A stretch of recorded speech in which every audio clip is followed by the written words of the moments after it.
October 7, 2023.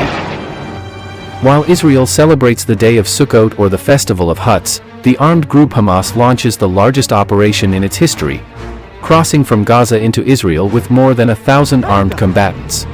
In a very strange way, the defensive wall is penetrated and the Israeli army is surprised with almost no presence in the area. The Hamas invasion ends in an unprecedented massacre, with nearly 1,300 people killed and 250 taken to Gaza as hostages. After this, the Prime Minister of Israel Benjamin Netanyahu establishes a state of war, something that has not happened since 1973. He promises in his speech to end Hamas once and for all. But between the Israeli army and Hamas, there is the Gaza Strip, which is home to 2.3 million civilians, who have nothing to do with the conflict and behind which Hamas hides underground, in tunnels. Israel bombs and invades Gaza, killing more than 25,000 civilians in 5 months. The fighting is concentrated in the north of the Strip, causing 1.5 million Palestinians to flee to the southern part. This is the story of the current conflict between Israel, Palestine, and the Arab nations, and how it has been kept alive for more than 75 years. But if we have to start at the beginning, the roots must be sought 3,000 years ago in about 15 hectares of the old city of Jerusalem. The origin of this conflict stems from a religious difference between Muslims and Jews. In principle, both religions start from the person of Abraham, who appears in the Old Testament or Torah. The difference lies when in said book, God asks Abraham to sacrifice one of his children to demonstrate his loyalty. For Jews, Abraham chooses to sacrifice Isaac, and for Muslims he chooses Ishmael. The origin of the conflict lies in this difference. In both stories, however, God can see Abraham's loyalty and advises that it is not necessary to murder his son. This failed sacrifice takes place on Mount Moriah, the place where the Hebrew king Solomon built his temple in 957 BC. This temple, where different deities came to worship, was destroyed by the Babylonians in the year 600 BC to be rebuilt a few decades later and renovated by King Herod. In the year 70 after Christ, this temple is destroyed by the Roman legions of Titus during the war unleashed by the Roman occupation. The current Wailing Wall is the only thing that remains of Herod's temple that was destroyed by the Romans. In this war against Rome, almost 1 million Jews were killed, and about 100,000 were captured and enslaved. It is at this time of war with the Roman Empire that the expulsion of the Jews from this area occurs, dispersing throughout the world, this event being known as the Great Diaspora. Once the Western Roman Empire had ended and with the absence of Jews in the area, around the year 600 a successful merchant claimed to have a divine revelation and began to promulgate what is known today as Islam. This man is Muhammad, and his followers know him as the last of the prophets, since he claimed to be the heir of Abraham, Moses, and Jesus of Nazareth. With great skill and evident magnetism, Muhammad manages to start a strong movement that in just a century, dominates the area and expands throughout North Africa and present-day Spain, which is baptized as Al-Andalus. With their new interpretation of the Hebrew books, the Muslims built the Rock Mosque and the Al-Aqsa Mosque, in honor of Muhammad. These are in the same place where the ancient Hebrew Temple of Solomon was, on Mount Moriah. In this way, one of the holiest places for Muslims was built on top of one of the holiest places for Jews. The Arab-Israeli conflict had just begun, with Jerusalem as its epicenter. Muslims, taking advantage of the exile of the Jews, predominate in the area, building these mosques and converting the inhabitants to Islam. This predominance was consolidated with the Ottoman Empire, also Muslim, which dominated the area from the year 1300 to 1918. During these centuries, the Jewish population would be persecuted in the kingdoms of France, Germany, England, and the Spanish Empire. Because of this, the Hebrews settle mainly in Amsterdam, Poland, and Russia, where they develop in relative tranquility. The Jews, despite being far away, never resign themselves to returning to their land, toasting during the festivities under the phrase, "Next year in Jerusalem." This desire to return was consolidated in 1896 with the creation of Zionism, a movement that sought to create a Jewish state in the area of Jerusalem and its surroundings. This trend will be supported by the richest Jewish families, such as the Rothschild dynasty, one of the most powerful families of the moment. Driven by Zionism and also fleeing the anti-Semitism of Russia, tens of thousands of Jews began to settle in the region of Palestine at the beginning of the 20th century. In November 1917, British Chancellor Arthur Balfour issued a document recognizing that the English Crown supported the creation of a national home for Jews in the region of Palestine. This declaration is addressed to Baron Lionel Walter Rothschild and signifies the support of a great power for the Zionist project to create Israel. By 1918, luck began to smile on the Hebrews. The First World War has dealt the final blow to the Ottoman Empire, and now Palestine and Jerusalem will be under the rule of Great Britain. Under the British Mandate, Jewish immigration to Palestine and the purchase of land by Jews and Jewish organizations in the area increased greatly, causing Muslim Palestinians to become increasingly angry, breaking out in a revolt in 1936 that would cause more than 5,000 Palestinians dead. The great Jewish immigration to Palestine, however, takes place with the Nazi regime ravaging Europe and after its fall. At the end of the Second World War and the horror of the massacre perpetrated by the Germans exposed, hundreds of thousands of Jewish survivors wander aimlessly among the ruins of what were their homes and try to return to their ancestral land. Thousands are detained on the way to Palestine and interned in camps in Cyprus. Illegal immigration from Europe and other places became uncontrollable for the British, who applied restrictions on the entry and sale of land. In 1946, however, there were already 600,000 Jews and 1,300,000 Muslim Arabs living in Palestine. September 1947, the British government, pressured by the situation, announces its intention to renounce its mandate in Palestine, for which the solution is referred to the UN General Assembly. Towards November of that year, the UN approved, with the support of the United States and the USSR, Resolution 181, which recommended dividing Palestine into two states, one Arab and the other Jewish, and placing Jerusalem and its surroundings under international control. Islamic countries, however, vote against this resolution. The complexity of the matter was clear, since the Jews were demanding to return to an ancestral land from which they had been expelled 2,000 years ago, and the Arabs were seeking to retain a land in which they had lived for 1,300 years. In May 1948, Zionist leader David Ben-Gurion declared independence and the creation of the State of Israel, with the immediate recognition of the United States and the Soviet Union. The Palestinians within the territory oppose this, and clashes between Muslims and Jews arise. That same day the country is invaded by overwhelmingly superior armies from Egypt, Syria and Jordan, among others. At first the Arabs dominate the situation, putting Jerusalem under siege, but as the weeks go by, the Israelis organize and mount a very forceful defense despite their small population compared to the Arab population. After almost a year of fighting, an armistice agreement was reached in 1949. Under this agreement, the Jordanians managed to take over the West Bank and ancient Jerusalem, leaving the Temple Mount in their hands. Egypt, on the other hand, is content with annexing the Gaza Strip. Israel, however, increases its territory by 6,000 square kilometers and manages to consolidate its independence despite being surrounded by enemies. As for the Palestinian state, it could not be formed because the territories assigned by the UN were occupied by Egypt, Jordan, and Israel. By the end of this war, approximately 700,000 Palestinians left their homes seeking refuge, and an equivalent number of Jews expelled from Arab countries settled in Israel, doubling its population. Around 1952, the Egyptian soldier Gamal Abdel Nasser participated in a coup d'état, which ended up crowning him president 2 years later.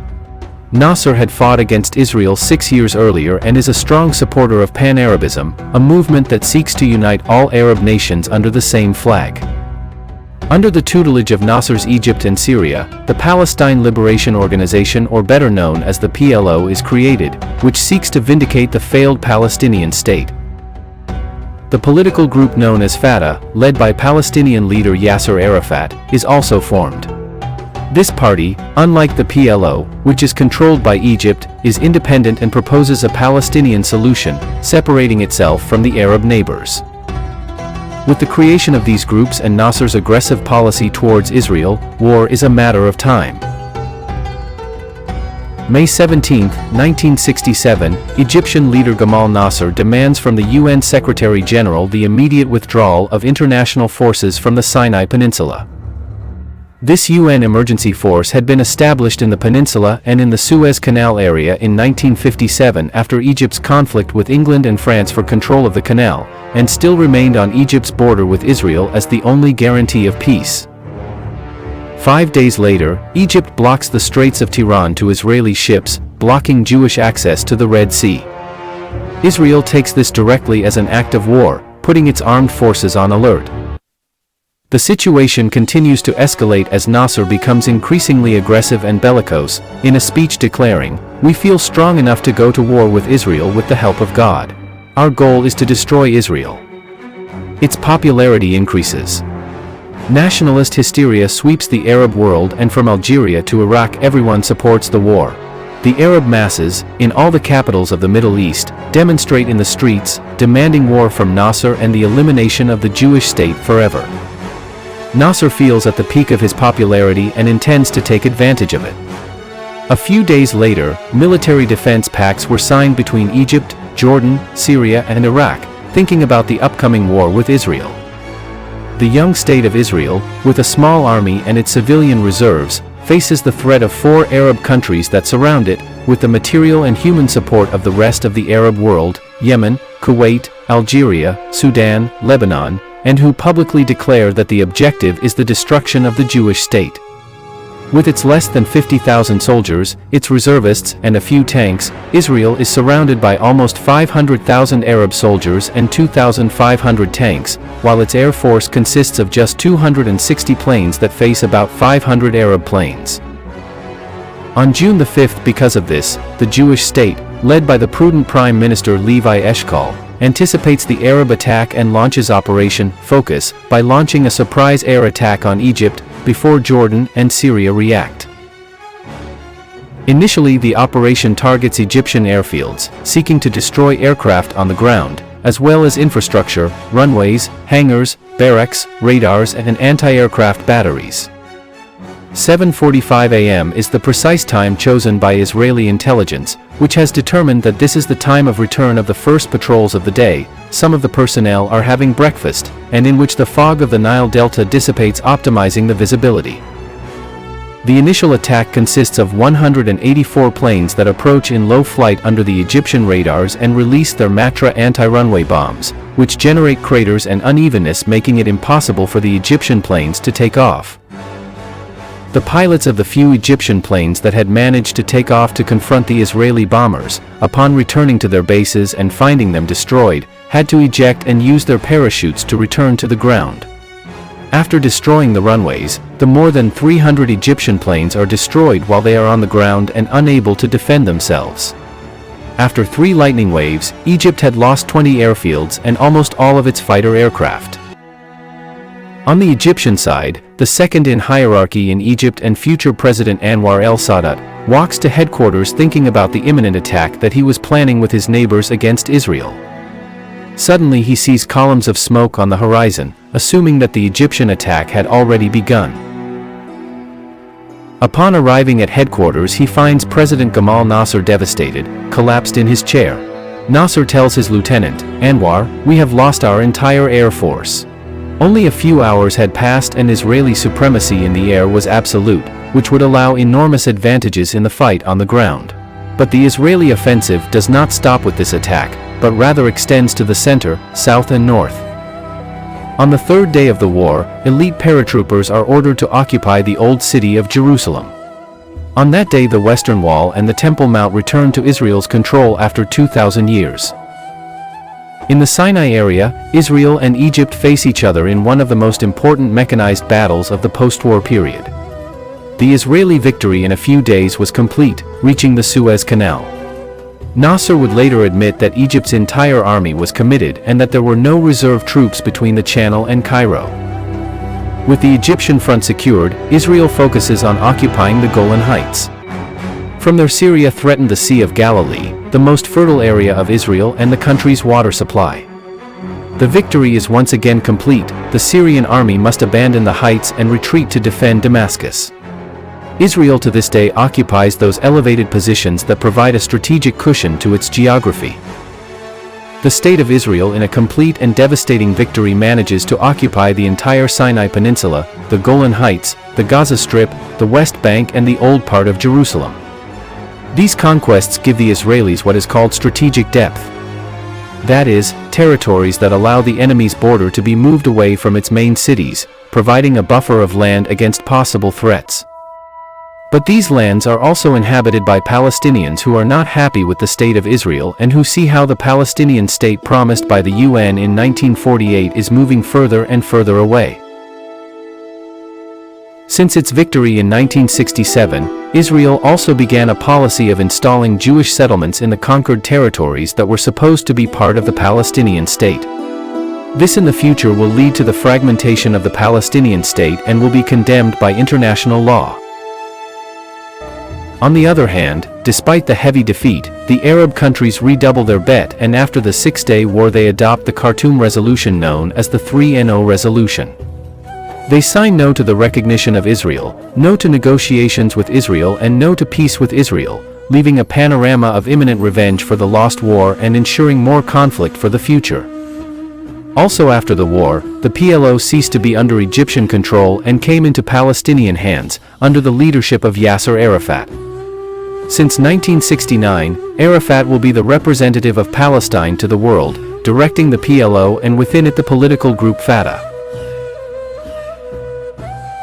Around March 1969, the leader of the Labour Party Golda Meir was appointed Prime Minister of Israel. Meir was born in Ukraine and had come to the Middle East fleeing pogroms in Russia, becoming one of the creators of the Jewish state along with Ben-Gurion. Around 1970, almost simultaneous changes in political leadership occurred in Egypt and Syria. On the one hand, Egyptian President Gamal Abdel Nasser dies of cardiac arrest, and his lieutenant, Vice President Anwar al-Sadat, who was closer to the west than Nasser, takes over. On the other hand, in Syria, Hafez al-Assad, who is intransigent to any agreement with Israel and close to the Soviets, takes de facto power. Despite Nasser's death, the Arab defeat causes the radicalization of the PLO and its different factions. This is reflected in the Munich massacre that occurred in 1972, when a group of Palestinians kidnapped the Israeli Olympic team in the Olympic Village. Germany refuses to allow the rescue by Israeli forces and attempts to rescue the athletes itself, which ends in the death of 11 athletes and 5 terrorists. Despite the tragedy, the Olympic Games take place anyway, under the phrase, "The Games must continue." And to make matters worse, the 3 terrorists who are imprisoned manage to be released after a Lufthansa plane was taken by the PLO as a method of extortion. To the release of these 3 terrorists, Israel responds with the Wrath of God operation entrusted to the Mossad, and under which the participants in the attack are murdered in different places around the world. After this episode, another even more serious one takes place, the Yom Kippur War of 1973. In September of that year, the Israeli government of Golda Meir received intelligence alerts about the imminent Egyptian attack.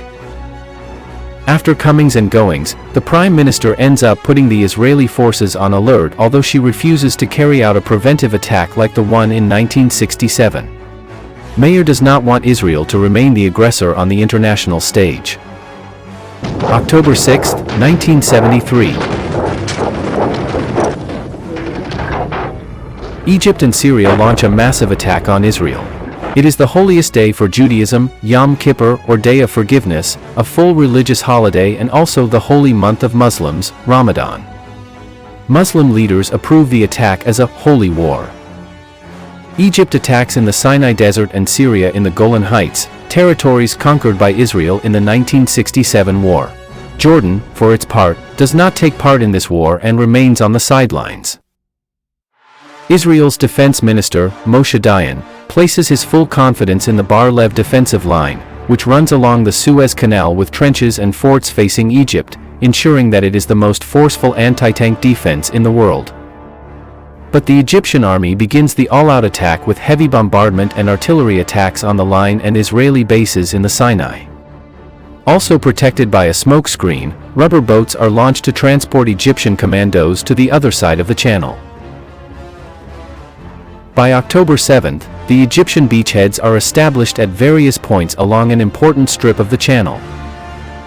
Egypt then lays Soviet-made articulated floating bridges over the waters of the canal for the armored vehicles to cross. The Bar-Lev line fails to contain the Egyptian attack that surprises them. The attack seems unstoppable. The batteries of modern highly mobile SAM anti-aircraft missiles, the Sagar anti-tank missiles, and the latest Soviet-generation RPG rocket launchers surprise the Israelis. The Jews focused a large part of their defense strategy on their air force, but they faced the shield of the SAMs that protected the Egyptian troops and armor. October 8, 1973. The situation becomes extremely complicated. Israel faces the eventuality of defeat against two armies that had surprised it, especially on the southern front. With Egypt and Syria heavily supplied with war material by the Soviet Union, they triple Israel's number of troops and double it in armor and combat aircraft. Faced with eventual defeat, President Golda Meir asks the United States for desperate help. By October 11, Israel manages to stabilize the Syrian front in the Golan, and the strong counteroffensive takes it to the original border before the war. Again, as in 1967, Israeli armored columns occupied the city of Quneitra and reached the outskirts of Damascus. The airspace on the northern front is completely controlled and Syria is practically defeated with its capital Damascus in danger. As of October 12, Israel begins to receive, by order of President Nixon, an enormous amount of military aid from the United States under Operation Nickel Grass. With the support of the United States, the Arab countries are supported by OPEC, formed by Iran, Venezuela, and Saudi Arabia, which decides to restrict oil production and apply an embargo to countries that support Israel, especially the United States and Western Europe. This generates a global energy crisis, causing shortages in many Western countries. The president of Syria, Hafez al-Assad, desperate for imminent defeat and with the Israelis at the gates of Damascus, asks Egypt to deepen its attack on the Sinai Peninsula to distract the Jewish forces. President Anwar Sadat compromises the reserves and orders the advance in Sinai against the opinion of his entire general staff. Next, the Egyptians move into the Sinai and away from the security of their beachheads on the Channel Bank with their missile shields, anti-aircraft batteries, and artillery. At this moment, a huge armored battle is taking place. The Soviet-made Egyptian T-55 and T-62 tanks face the old modified Shermans and M48 Pattons, along with the M60s and the English Centurions.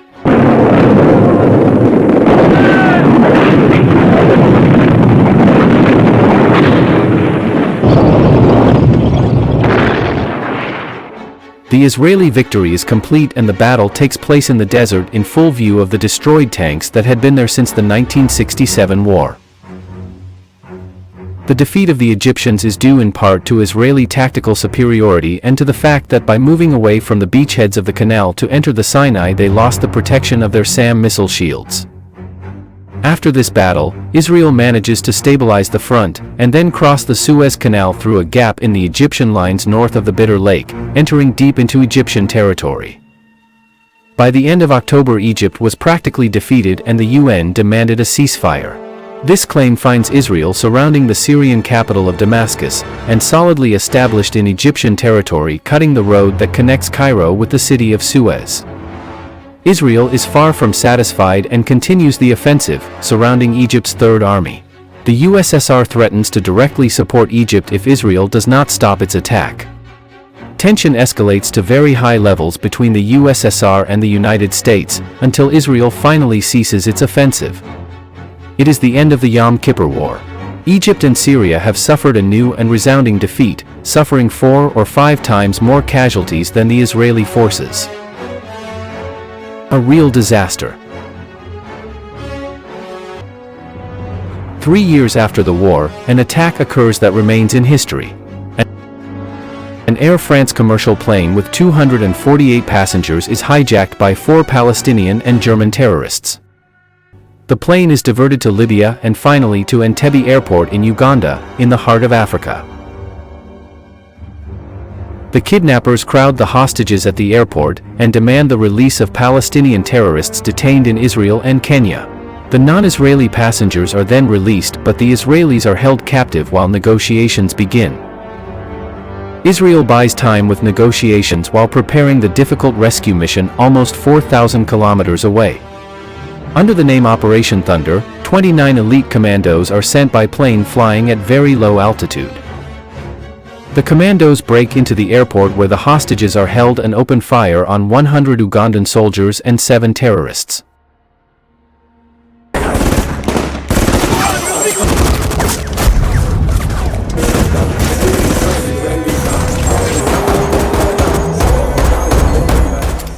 After 30 minutes of high tension and crossfire, the special forces left 45 Ugandans and the terrorists dead, but also killed 3 hostages who had stopped in the middle of the confrontation.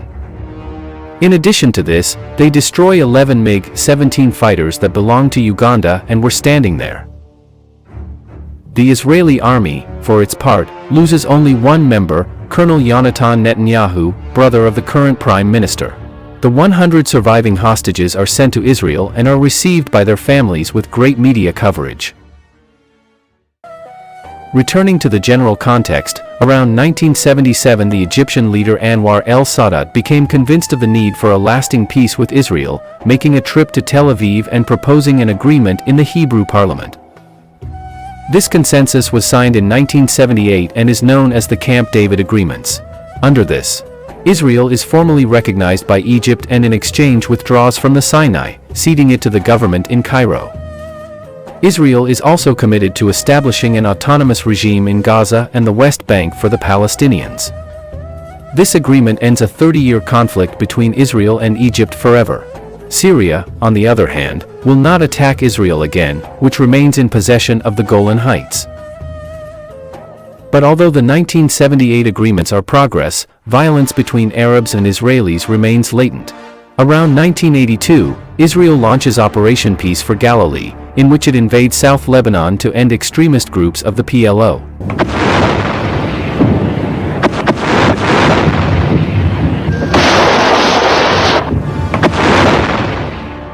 This invasion led to the expulsion of the PLO from Lebanon, but at a very high price, resulting in massacres of civilians on both sides.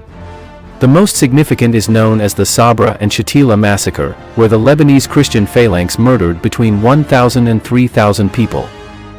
The Israeli army is held indirectly responsible for being in charge of these camps and for having done nothing to prevent the massacre. With the departure of the PLO from the area, the Palestinians living in Israel are left to their own devices and little by little begin to become irritated by the living conditions. Although Gaza and the West Bank should have been for a new Palestinian regime, as indicated in the 1978 agreements, Israel constantly installs its own settlements in the form of small towns. After which it sends Jewish civilians and diverts resources such as water and food to the detriment of the Palestinians. By 1987, there were 125 settlements in the West Bank and 18 in Gaza. This constant Israeli presence, on what was supposed to be Palestinian land according to the agreement, generates constant unrest and a fragmentation of the Palestinian territory. This, combined with high unemployment, overcrowding, restrictions on free movement and some confrontations, causes the situation to explode. From one day to the next, thousands of young Palestinians rise up against the Israeli occupation in what is known as the First Intifada.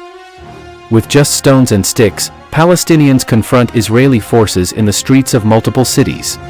The Israeli government is unprepared for this revolt and responds with firearms as was common in the 19th century.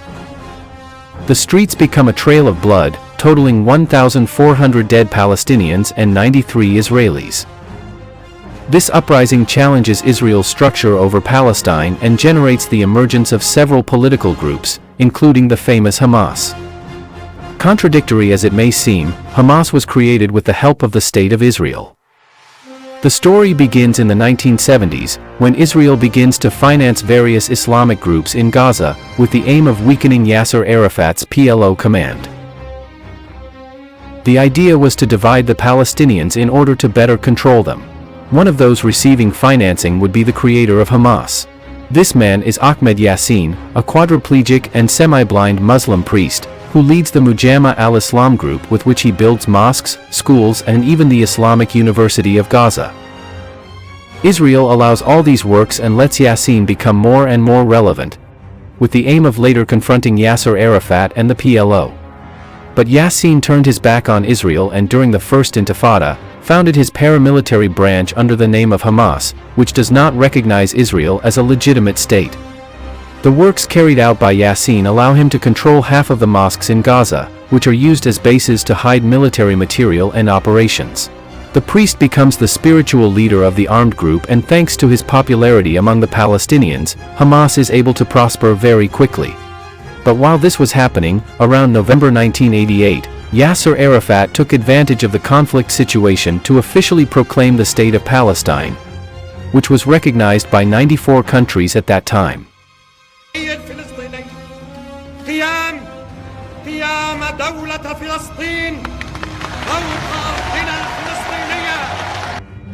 In this way, the PLO remains the official representation of Palestine to the world. But despite this, Arafat is forced to negotiate by international events. With the fall of the Soviet Union in 1991, the PLO, Syria and Iraq stopped receiving military support from Moscow. This, added to the American victory in Kuwait, prompted Arafat to begin peace talks with Israel. In September 1993, the PLO represented by Mahmoud Abbas and Yasser Arafat signed the Oslo Accords with the government of Israel, under which Israel recognized the PLO as the representative of Palestine and the PLO recognized the State of Israel as legitimate. The West Bank, according to this agreement, is divided into three areas, A, B and C. Both areas A and B are under Palestinian civilian control and represent 40% of the territory, while 3 million Palestinians live there. The other 60% is within Zone C, which Israel controls and includes Israeli cities, routes and military bases. This division causes the area to be seen as a mixture of different patches, some Palestinian and others Israeli. An important detail is that Israel controls the crossings between the Palestinian patches, being able to isolate any area at any time. This provision was supposed to be temporary and would be resolved within 5 years, but that never happened, and to this day everything continues in the same way. To add fuel to the fire, Israel continued to place settlements in the Palestinian territory of the West Bank despite the Oslo Accords and despite going against international law. After 6 years of comings and goings, in July 2000, President Bill Clinton summoned Ehud Barak for Israel and Yasser Arafat for Palestine. They discuss and try to close a definitive treaty that will end the conflict once and for all, but it is not possible, and they issue a resolution that does not leave any of the parties happy. Barely 2 months later, the then leader of the Israeli opposition, Ariel Sharon, visits the Dome of the Rock site and the Al-Aqsa Mosque. This visit is interpreted as a very serious provocation by the Palestinian population and causes some incidents and minor clashes between them and the security forces. However, the next day during the Friday prayer, and with tension between both populations increasing, hundreds of young Muslims stoned the Jewish faithful gathered in front of the Wailing Wall from the esplanade of the mosques. The Israeli police react by firing live fire, killing 7 Palestinians instantly and causing the incidents to spread throughout the Arab part of Jerusalem. The Second Intifada was beginning. Soon the streets of the cities were filled with clashes between the Israeli army and young Palestinians, often minors.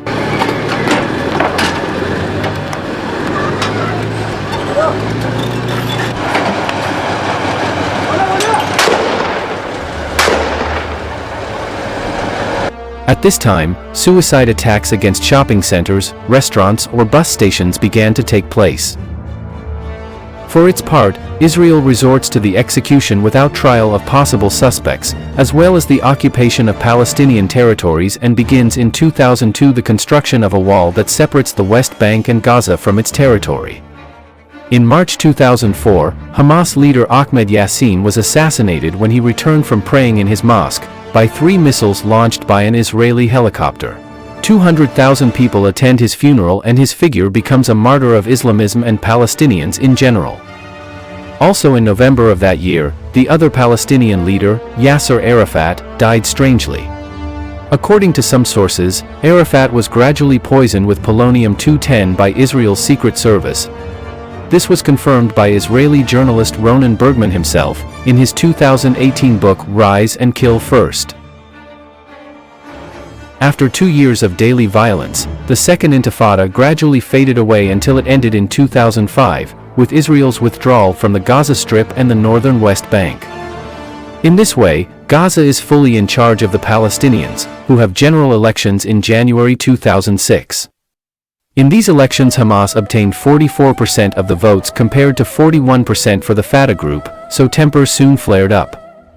Hamas denounces Israel for imprisoning several of its candidates, and on the other hand, Fatah does not recognize Hamas' victory.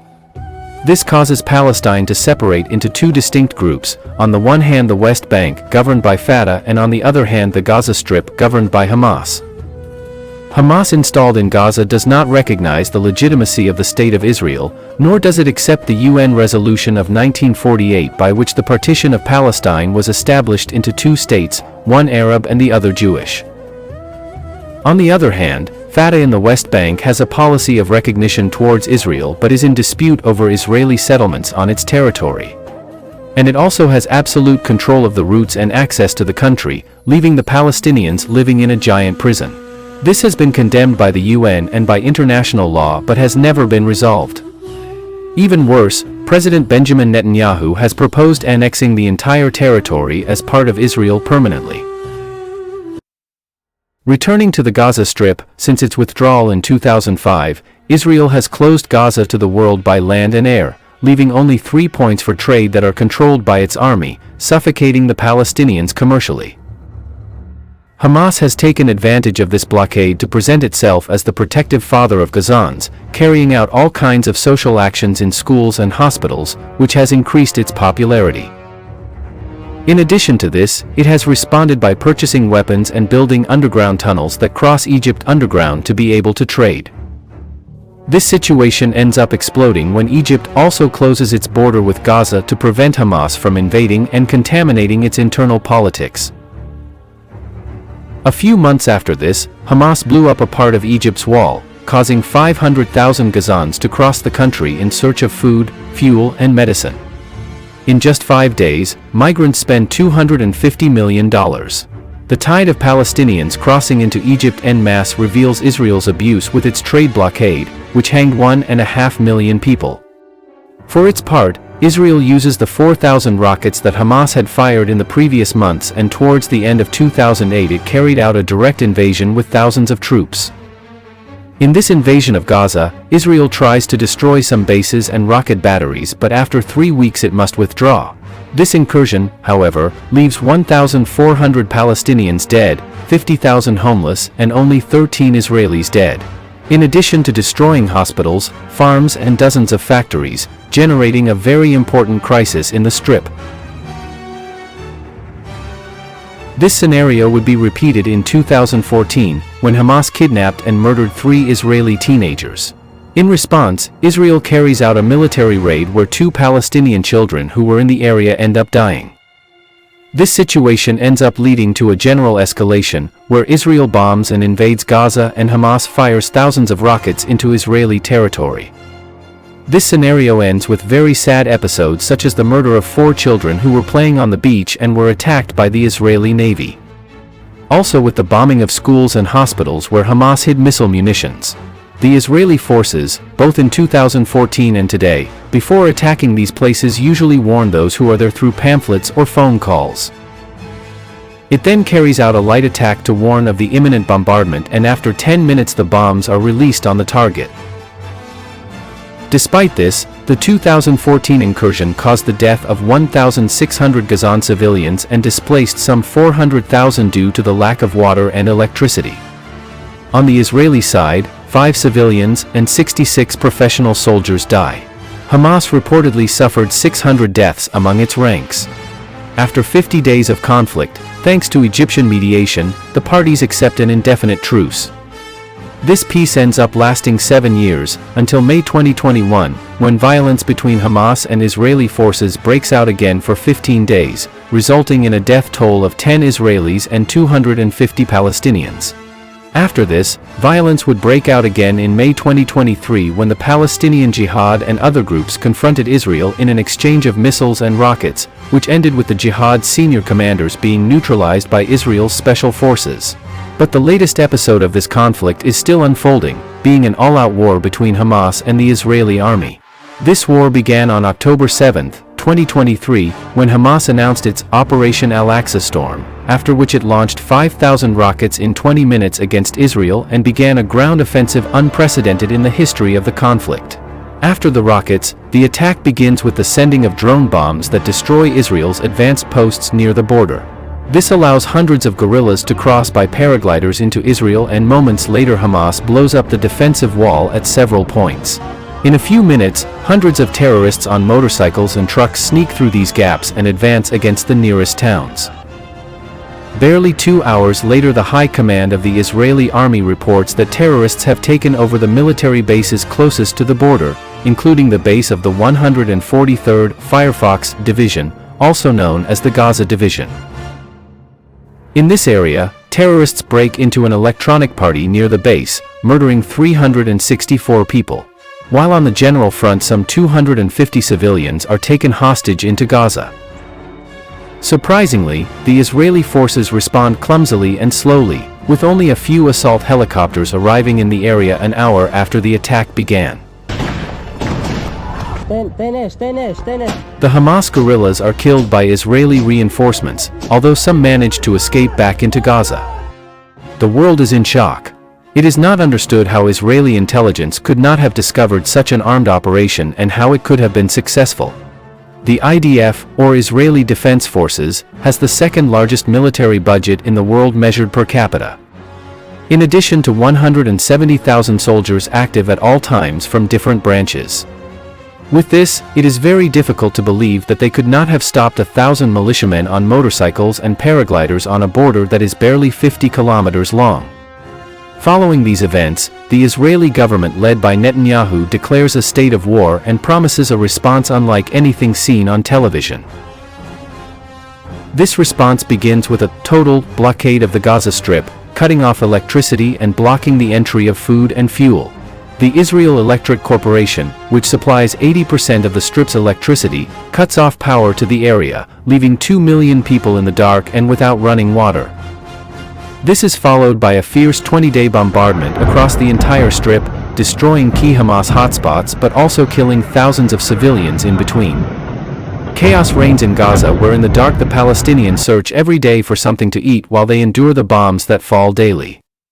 Hamas guerrillas take refuge inside the enormous complex of tunnels they have dug under Gaza, while accusing Israel of having started the escalation of violence. After 20 days of bombing, the Israeli army cuts off the internet and telephone signal throughout Gaza and carries out an invasion in the northern part, coming face to face with Hamas. Around 1.5 million Palestinians flee northern Gaza to the south, emptying the northern part almost completely and causing overpopulation chaos in the south. As of October 31st, ground fighting intensifies along with bombing.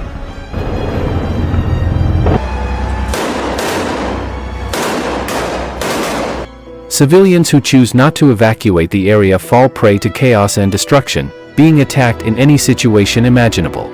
Even an ambulance is attacked by an Israeli missile, killing 15 people instantly. The Israeli forces hide by saying that the ambulance was used by Hamas, although they do not present evidence of this. The Jabalia refugee camp is also attacked by Israeli aircraft, which is denounced by the UN. These sad events are one more detail for Hamas and Israel, which are determined to continue fighting until one of the two is defeated, regardless of the cost of lives. Several countries in the region support Hamas and blame Israel for the chaos unleashed. These include Iran, Qatar, Algeria, Afghanistan, Yemen, and Tunisia.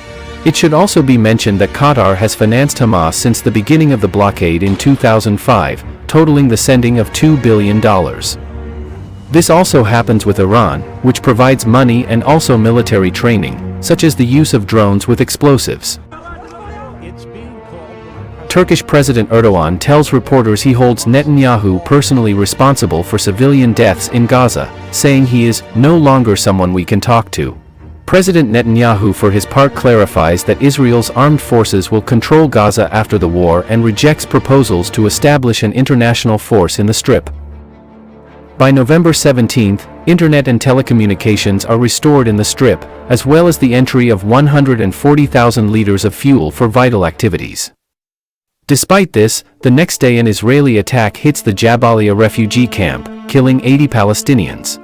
Until now, Palestinian civilian victims amount to more than 25,000, being 12,000 children, along with 53 journalists and 100 UN workers. Faced with this disaster, Netanyahu himself recognizes that this is what we are trying to do, minimal civilian casualties. But unfortunately we are not achieving it. From the Palestinian territory of the West Bank, the events in Gaza have caused Israel to close all crossings in the area, which has prevented any movement for the Palestinians and has caused several clashes, resulting in the death of 100 residents in a climate of constant tension. Finally, after a few days, on November 22, a 9-day truce was agreed where, in addition to the ceasefire, Hamas released 105 hostages and Israel, for its part, released 240 Palestinians it had imprisoned. In addition to this, 200 trucks with medicines and food for Gazans are allowed to enter. After a month and a half of bombing and fighting, the civilian population of Gaza may have a brief respite of 9 days. At the time of the truce, nearly 300,000 Palestinian homes were destroyed by Israel and more than 1 million people are displaced, surviving where they can. On December 1, however, both sides resumed fighting, with the Israeli army raiding the city of Khan Yunis. This city, located in the south of Gaza, is the second most populated and represents a difficult nut to crack for Israelis. The fighting turns into house-to-house fighting, with Hamas guerrillas hiding in any type of structure.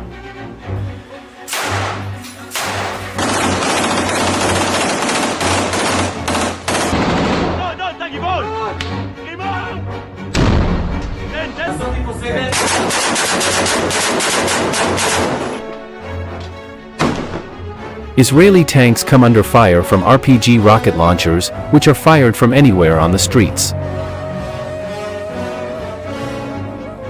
The fighting intensifies to the point that it is not possible to send any humanitarian aid. The UN Undersecretary of Humanitarian Aid confesses that aid is not arriving and that what does arrive does so in an erratic and unsustainable manner.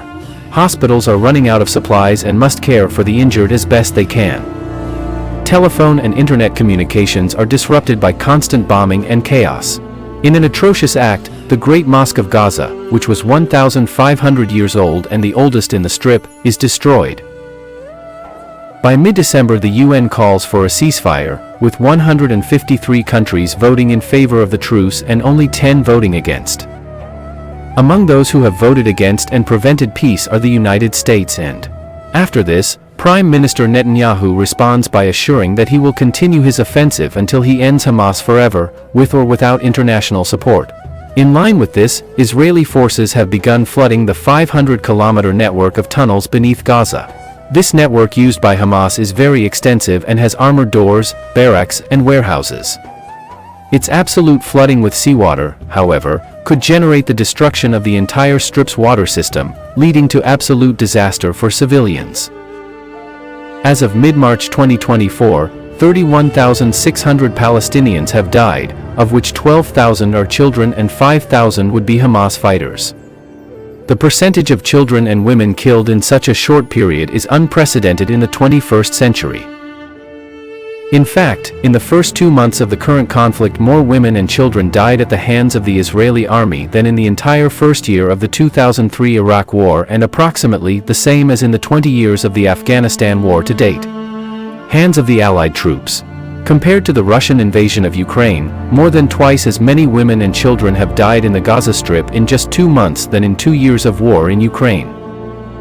These figures are understood when checking Israel's careless use of 900-kilo bombs in densely populated areas, when the bombs most frequently used by the Americans in the aforementioned conflicts were barely 230 kilos, and were already considered excessive. To find an analogous situation, we would have to go back to the Vietnam War or even the Second World War, when the Geneva Conventions did not yet exist. Both the UN and most countries are warning of an ongoing catastrophe, as Palestinians are being pushed to settle in places that are not prepared to receive them, increasing hunger and poisoning from contaminated water.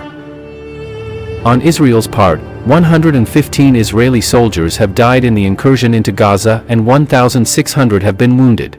If the attack on October 7 is taken, some 444 soldiers have died along with 59 police officers, 859 civilians, and 40 missing. In this context, and towards the end of March 2024, Israel has already taken all of northern and central Gaza, leaving only the city of Rafah as the last bastion of Palestinian resistance. Israeli President Netanyahu has already approved the attack plan on the city. Rafah is home to 1.5 million people, most of whom are homeless refugees without basic services. If Israel undertakes its offensive on Rafah, the results could be disastrous and brutal on the civilian population. In this sense, all countries in the world, including the United States and England, oppose this attack. And it could generate a humanitarian crisis unprecedented in the last 50 years. Furthermore, the attack could generate a response from Arab countries against Israel, widening the conflict throughout the region. On the other hand, exchanges with the Iranian-funded terrorist group Hezbollah have been increasing on Israel's northern border, but have not yet fully exploded. If this front worsens, perhaps we could witness an invasion like the one in 1982 in southern Lebanon by Israel. Despite these projections, the Palestinian-Israeli conflict remains more latent than ever in its more than 100-year history and appears to be far from over. If you liked the documentary, please subscribe to the channel and share it with your friends. Best regards, and until next time.